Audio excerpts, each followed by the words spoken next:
with Cindy Knowles, and we are cooking for wellness, always looking for something quick, easy, healthy, and delicious. What are we gonna work on today, Sydney? Today we have a brown rice salad, and this is from our Med Instead of Meds website. So medinsteadofmeds.com. You can see all of these recipes. I've had a lot of those on the show just because they're so good, they're so tasty, and they're so easy. And I just want to remind you, med instead of meds, the Mediterranean way of eating versus medication. Food truly is medicine, and that's what Med Instead of Meds program offers you, and truly that's what we're trying to do here in Cooking for Wellness. Food is medicine. And it's a prevention program, so not necessarily saying if you're already on medication for something like blood pressure or cholesterol that this would fix it, but this is absolutely a preventative diet to help you avoid having to go on those medications. It's just a piece of the treatment for your good health. The medication that your physician prescribes you, the exercise or activity that you do, and the food that you eat, they all work hand in hand to determine your good health. Yes, absolutely. And the food part is our specialty. Yes. So what we have today, I have some brown rice left over from another recipe I had made. So I didn't have quite 2 cups of brown rice, but I did have quinoa already made, so I threw that in to make a total of 2 cups. Yeah, this is what it's all about, working with what you've got and figuring out what else can you make that's quick and easy and healthy and delicious with what you've got. Yeah, super easy. Just the focus here is going to be whole grains, so choosing any type of whole grain as your base in this, and you need 2 cups of that whole grain. I remind you, the brown rice is loaded with fiber. Why do we love fiber? Well, it keeps you regular, it keeps you full. It's in the quinoa, also has protein in it. So choose the brown grains instead of the white rice. And talking about fiber, we also have a can of black beans. So the whole can, you want to go ahead and rinse it really well. And throw that in. So you could choose a different bean as well if you're not a fan of black beans. And we rinse it to get the sodium off. Yes, so if you can't find the no salt added, go ahead and give it an extra rinse. That will remove about 30 to 40% of that salt content on it. Yes. Next, we'll go ahead and add our mandarin oranges. So you're supposed to use 1 orange in this recipe. I always have that container of mandarin oranges. Isn't that something? That's something I never buy. I always have an orange on hand. And again, you use what you've got. Yeah, so if you have, I had this in the fridge, just use about half a cup of those chopped up. So if you're using regular orange, a whole orange, and chop it up into smaller pieces. We're also gonna add some green onions. Looks delicious. I cut up a little bit extra green onions, so we're not gonna use all this, but I'll put extra on mine. I love onions. We'll have that on the side. And then we have our fresh herbs. So 2 to 3 tablespoons of herbs. This is cilantro. It is just what I had in our, in the fridge actually at the extension office from another program. And you can, fresh, green. Yeah, you can pick this flavorful off if you want to. So you could sit there and pick the leaves if you want. But something like this, the stems are very tender.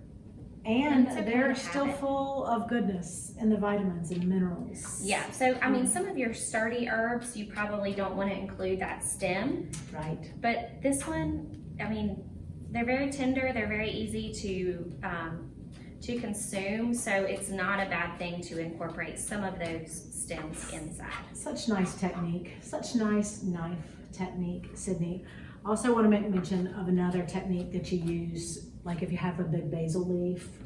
The chiffonade? Yes. You could probably do it right there. I might be able to. Just so a couple of, it's usually with a larger leaf, you just take it like basil, and roll it, and then you rock your knife over it, and that will actually make it into ribbons, so it looks really pretty.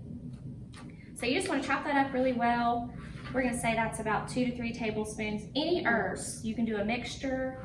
Usually I gravitate towards basil and parsley. And now, if you're like me, you're loaded with basil. It's about the end of the season and I want to use it as much as I can. Yes, and then our last thing for our base is going to be an avocado. Now, very carefully, I just go ahead, there's a giant seed in the middle of this. You hit that seed, I can't go any further. And then I just slowly rotate my avocado around it. And then voila, beautiful inside.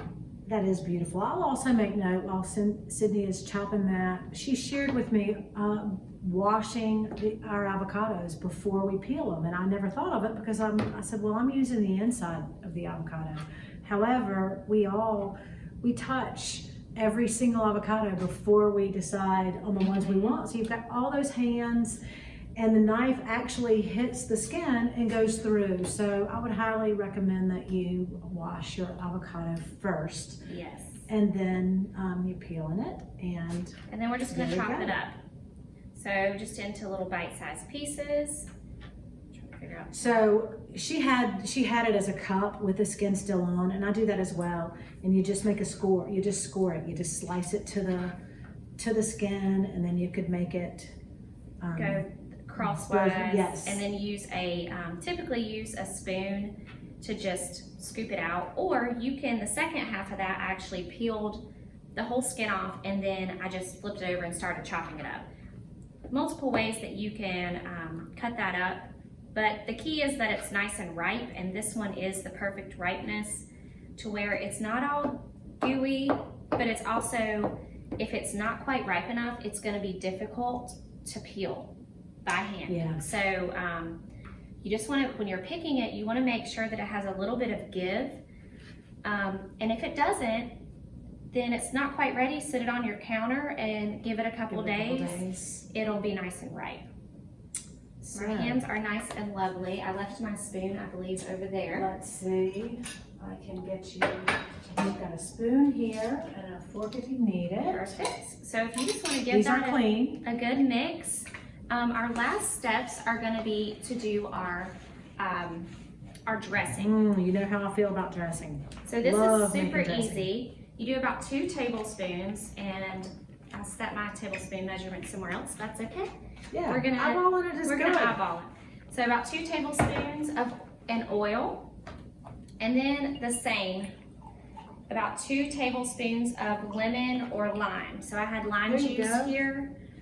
Any citrus is fine. And you know what I like to do is I'm a big eyeballer as well. I just look in them. I look and see it's about even, and there you go. And you know, we've made salad dressing in here before, and you need that oil, you need the citrus or the vinegar, and then the herbs that you're using. And then we're just doing salt and pepper. So Easy enough. it's like a citrus vinaigrette that you put on top of this. It tastes really well with the avocado and then the orange that's in here. So shake it up. My mouth is watering. Pour it on over, and then we'll give it another stir, and it's ready. Yeah. And this, we're calling it a salad, but this is a hearty meal. I would call it a bowl. Yeah, it's meant to be served cold, but you've got everything that you need in there. You could even add chicken if you wanted to make it a whole meal. Right. That would be really tasty, or shrimp on top. You But- literally have a balanced plate right here. Yeah, Yeah. really good, really simple. Could even serve it over a bed of spinach or romaine would be nice. And then chicken on top, and even more complete. Yeah. Delicious.